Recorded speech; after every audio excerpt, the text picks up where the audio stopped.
My lesson that shows differentiation is over cross sections.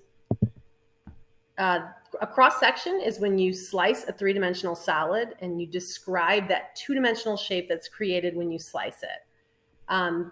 This is a 7th grade standard, so this lesson is targeted towards 7th graders. These 7th graders have already learned about three-dimensional shapes, how to classify them, and also how to calculate the surface area.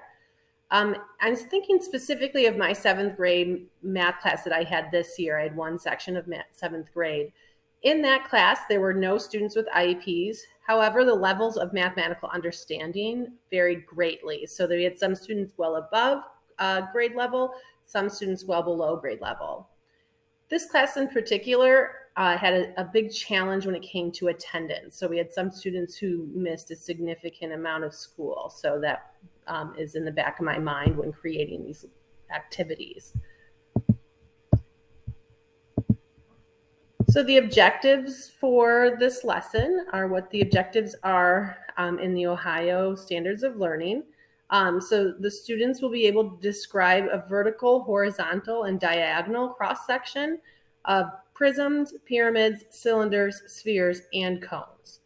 And then they'll also be able to do that in reverse. If we tell them what the cross-section is, they'll be able to tell you what type of slice needed to occur to create that two-dimensional shape. So we have 3 choice activities for the students to explore this concept. The first one is a Nearpod lesson that will introduce the idea of cross sections through some guided notes and a video of me filling in those guided notes, some videos that show some applications of cross sections, and then a digital manipulative where they can play around with cross sections. So they're all going to be through that Nearpod platform. This choice needs to be done independently since they'll be watching videos and solving problems on their own. This is a great lesson for students to do who to make up for missing class. So if a student was absent on this day, they can do this Nearpod on their own at home to make up for that missed lesson. Choice 2 is a more hands-on activity. This is where students are working with Play-Doh and dental floss, creating the shapes using these plastic molds, and then actually slicing it and looking at what type of shape is created. This can be done individually. It can also be done with a partner, which allows for a lot of discussion and opportunities to correct misconceptions or listen to other ideas. Choice 3 is a digital matching, which again can be done in partners or individually. I think done in partners would be great. A lot of opportunities to back up your claim or what you think your answer is. There's also going to be a how-to sheet given out in the beginning of that so students can get familiar with the vocab word before they try the matching. So we're going to dig a little deeper on those 3 options. So for option 1, like I said, it's a Nearpod. So the students will go through, look at some slides. It might tell you specifically on some slides what to exactly write down.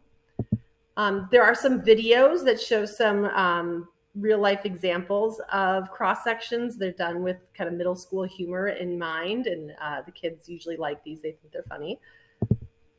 Then there's going to be some problems for the students to do on their own. So you can see that problem up at the top is having them draw a cross section of those shapes. And then there's an interactive activity online. So it allows them to actually look at a sword slicing a cube several different ways. Looking at choice 2, like we said, this is with Play-Doh. So my students have these little molds that they can stick Play-Doh in and then take it out. So it'll make that perfect cone. And then slice it vertically, horizontally, and diagonal, and then describe it on the paper. When they're finished with that, they'll open up an online version that they can choose to use the Play-Doh or not. They're going to describe the cross sections again, but this time this is a digital online assignment that will actually turn green if they get the answer right and red if they get it wrong, so they can keep correcting it until they're right. So it's a good self-checking activity. For option 3, they have a how-to sheet first. It just kind of goes over the direction. So students who don't want to really watch a video or listen to someone else teach them, like to teach themselves, they can look through this little how-to sheet and then put it to the test with this digital matching activity. Those 3 choices might be different, but all students will be doing an assessment at the end on a Google form. It has 6 questions.